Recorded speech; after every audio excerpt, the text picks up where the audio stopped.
Hey, what's up, everybody? You know what this is. It's your boy Will. And if you ain't been under a rock lately, you know tonight was Obama's first State of the Union speech. My initial thought was I had written down, I was at work and I was doing some file work and I was doing some file reviews for some of my employees. And I'm listening to the speech, and I was writing down. I'm writing down just feverishly everything that I know was total bull, that he's saying words that he doesn't even believe in. And I know it's bull, and I'm writing it down, and then I had like this snap hit me, like I'm not gonna let this get me upset, because I knew what he was going to say before he said it. I knew that he was going to try to jump on the bandwagon, because the Dems are running scared right now. They're terrified. Scott Brown in Massachusetts scared them to freaking death. They're running for the hills. They know that they have squandered all the goodwill of the people, all the bad blood that people have for Bush, and wanting the Dems to do well and make things happen and correct those wrongs under the Bush administration. They have totally squandered it. They know it. And this speech was pure desperation. Pure desperation. So they hired David Plouffe. They brought him back into the fold, per se.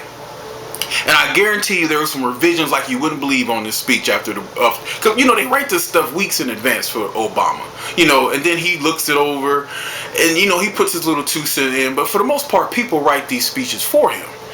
And when they brought David Plouffe in, you can tell David Plouffe, because he just pretty much recycled all the campaign stump speeches, put a little flash, a little sugar, a little spice on them, and then gave them to Obama, because they know that's something he's comfortable doing and saying, those stump speeches, those little pieces from the stump speeches that he did, and they made the State of Union of it. So when I'm listening to the State of Union, I'm thinking I'm hearing Obama on the campaign trail reading one of his many stump speeches from the teleprompter. Nothing new in this speech. Absolutely nothing.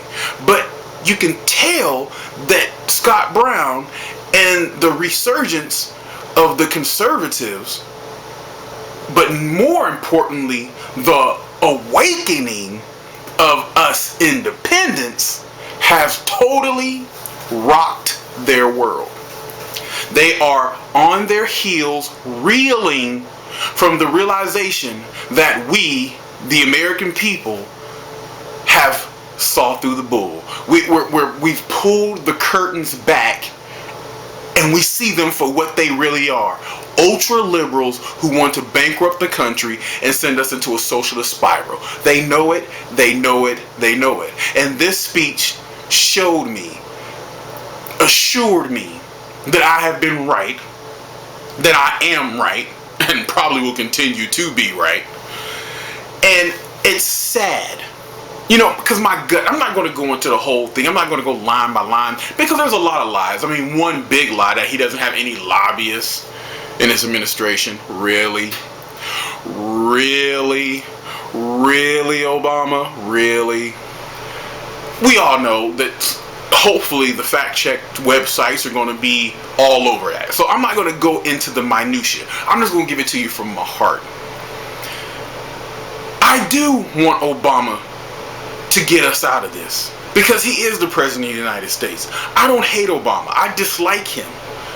But I dislike not him, but what he stands for, his policies, his belief system, his belief structure. What really truly churns him in the inside, what makes this man tick, is what I despise. Now, he could be a good family man. He could probably be a nice guy to have a beer with. He's kind of funny. I'm probably sure we get along just fine. But I can't and I won't sit back, and that's why I make these videos, and let him get away with the BS. I won't. I shouldn't. You shouldn't. If you truly love your country. Shit, you don't even gotta love your country. You can just love yourself and your family. Because that's what he's doing. He's hurting you. And I have a philosophy. If it ain't messing with my money or my life, then I don't pay it no attention. Well, he messing with both. So in a nutshell, people, yeah, you're going to hear a whole bunch of pundits. You know, if you agree with Obama, you're going to love the speech. If you don't like Obama, you ain't going to like the speech. But what it really shows is that independents have awoken. That's the most important thing that you need to gather from this. I know you're like, well, wait a minute. Why is that so important, Will? Why is that so important? Well, because it's important because, see, that's how Obama got elected. The independents fell asleep. They got lured into a comatose state by his rhetoric and his beautiful teeth and his sparkling eyes and all the pretty sugar and spice stuff. They got lured into a comatose state. But guess what? They're waking up. And that's why Obama made the speech that he made. Believe me, 2 weeks ago, this was not the speech that he was going to make. Definitely not. But with the revolution in Massachusetts, the American people standing up all through the summer, all through the fall and the Tea Parties, has culminated in Obama waking up, seeing that he screwed the pooch. Now, I hope and pray that one part or a couple parts of his speech that he really does try to enact. But what he doesn't know is that, well, let me put it this way. He does not believe that if the government is not involved, then it can't work. He doesn't have faith in you. He doesn't have faith in this country. I'm just telling it like it is. He doesn't. Because he truly, in his gut believes that government is the solution to every problem. But I don't believe that. I believe you are the solution to every problem. Your ingenuity, your creativity, the American people, your love for freedom, your love for pushing that goal further and further away so you can strive better and better. You are who I believe in. I believe in you guys. And I know as a people, we're going to make it through this. Despite this guy, we're going to make it through.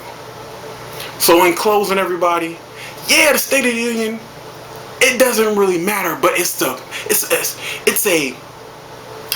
picture of what's to come. We're going to take our country back, people. We are going to take our country back. We're about to give them hell, folks. We're about to give them hell. I can taste it. I can smell it. The revolution is here. And it's up to you if you want to be a part of it. And on that note, I'm out.